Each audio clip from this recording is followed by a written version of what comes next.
This is lesson 5 from Nick Saraev's N8n Mastery course. In this video, you'll learn how to scrape a website and then feed the text from that website into ChatGPT to form a business profile. The links in the description include these instructions, step-by-step instructions for creating the N8n workflow and a JSON validator that I created. It's on my website. It's free in case you have any issues with the syntax of your code. What we're going to do is start a workflow by clicking test, and then the HTTP request will grab the front page of Nick's website.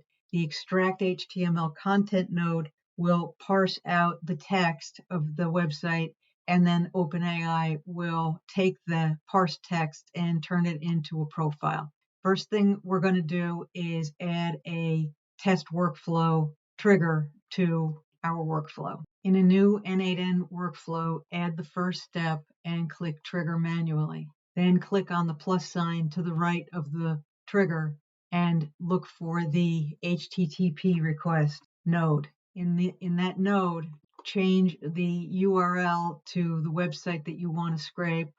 We will use Nick's website, and we will leave the method at get and authentication at none. And then we will test step. That grabs, as you can see on the right-hand side, all of the HTML, put a pin in that, click the canvas, and click save.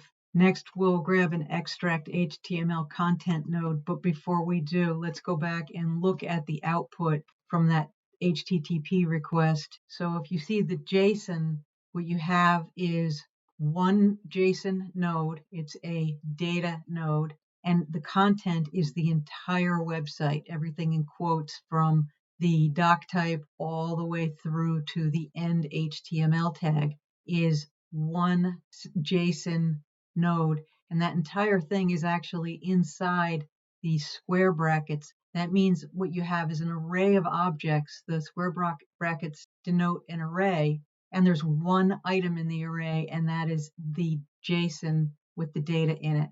Next, click the plus sign to the right of the HTTP request, search for HTML, and then HTML extract content.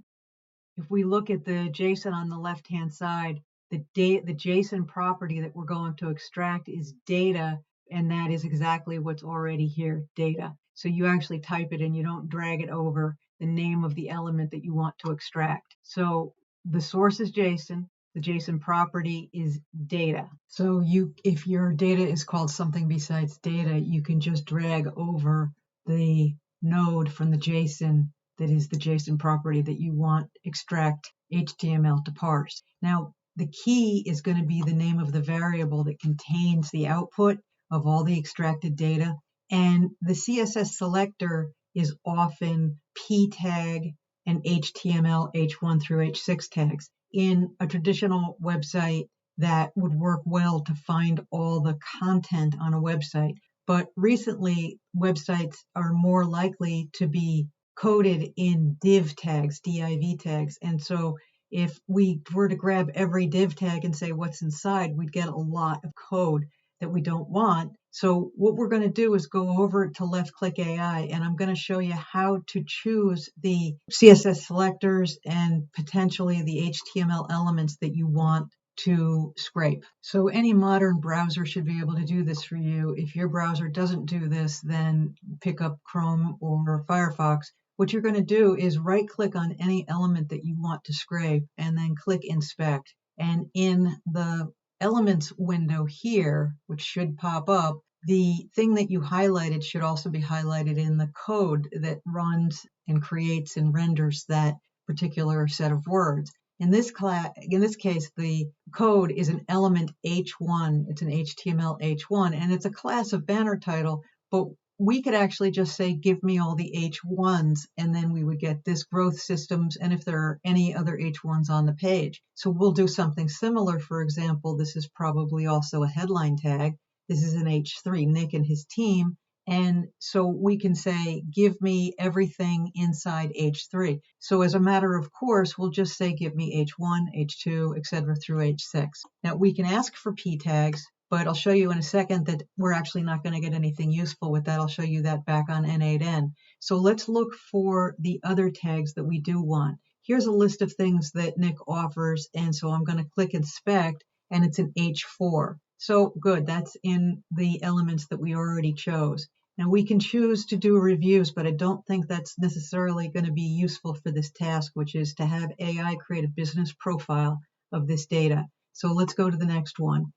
What you get is an H3, and underneath what you get is a bunch of stuff that we do want to include in our scraped data. So I'm going to right click on the box above lead generation and see what the container is that contains that content. So let's see what happens if we just grab style category box wrapper, and that was a class. So if it's a class that we're grabbing, we're going to put a dot in front of the name, and then we will click test step to see what this grabs us. And in fact, it does grab us lead generation, AI cold mail. These \Ns are new lines. AI will have no problem recognizing that that means that we're starting another concept. Let's see if there's anything else that we want to grab. Okay, there's pricing. We can right click above automation partner and we'll click inspect. And in this case, let's go up to see what's wrapping all of this. And it is a tabs content wrap. So let's grab that and see what we get if we ask for tabs content wrap. And that was a class. If it's an ID, put a pound sign in front of it. If it's a class, put a dot, period in front of it. So there's my period. And let's scrape that test step. And we get automation partner for B2B companies who want a senior automation partner. And then we do get some images, some links to images, but I think that's acceptable given how much good content we're getting and how much HTML we're actually throwing away. I'm just going to show you what happens when we scrape P. This is just the data actually from the pricing. So what it is for B2B companies who want a senior automation partner. So that's in a P tag, but everything else is either a headline or a list. So we already got this by getting the data wrapper around it. So let's go back and put our two styles and then our H1 through H6 elements, and let's scrape that. And now we have the data that we're going to give to AI to turn into a dossier on this company. I'm going to click the canvas and click save. So if you were following along in the document and this showed up earlier, I just updated this to use tabs content wrap and style category box wrapper that we just used in the example. The next step is to open AI message model, and we're going to use GPT-4o. We're going to give it a system message about being a scraping assistant and a user message with some JSON output. So let's do that now.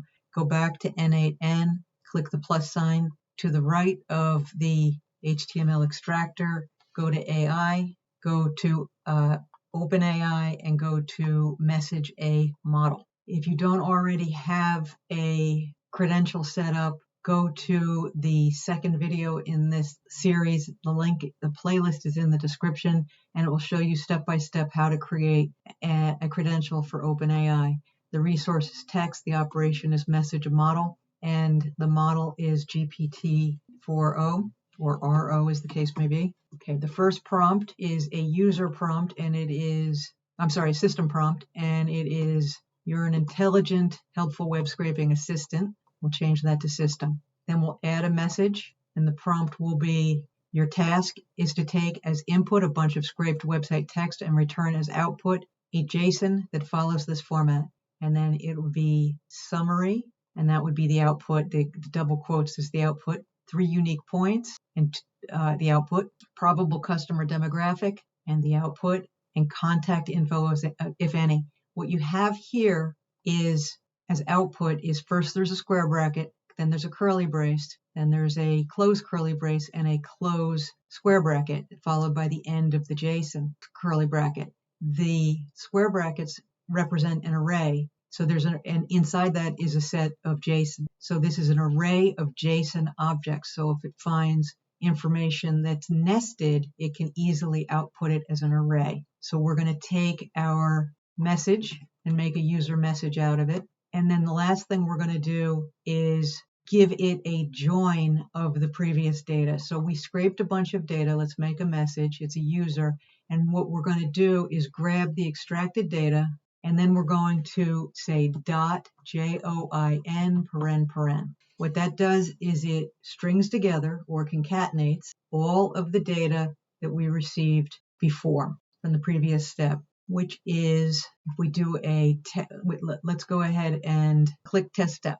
So I did forget a step, output content as JSON. So come down to this toggle, output content as JSON, and then test step. Okay, there we go, much nicer. So let's look at that as JSON, then as a table, and then as schema. So they're all the same thing, they're just crafted in different ways. In this case, the table is the easiest to look at, but the point of the lesson is to get used to looking at JSON. So the summary, this B2B focused service offers advanced growth systems, 3 unique points: probable customer demographic, high growth B2B companies, contact info, and it created a website node within our JSON, a type form. Okay, that's it for this lesson, because we would need to use a Google Doc or email or some output to put this summary somewhere where we could actually manipulate it. And since that is a whole other set of skills, we're going to stop here. So what you've learned in this lesson is that you can trigger a workflow that grabs a website's content, and then you can extract the HTML away from, you can scrape the HTML away from the content such that you have just content, and then you can hand that to AI and say, what do they do? And that was lesson 5.